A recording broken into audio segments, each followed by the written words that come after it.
আসসালামু আলাইকুম। ওয়ালাইকুম সালাম রহমতুল্লাহ ওবরাকাতুহ।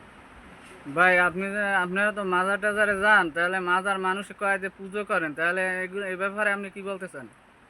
ভাই, একটা কথা শুনেন, আমরা মাজারে যাই মাজার জিয়ারত করতে, মাজার পুজো করতে না। ও জায়গায় আল্লাহর খাঁটি বান্দা যারা শুয়ে রয়েছে তাদের আউলিয়া বলা হয়, তাদের কাছ থেকে কিছু পাওয়ার জন্য যাই।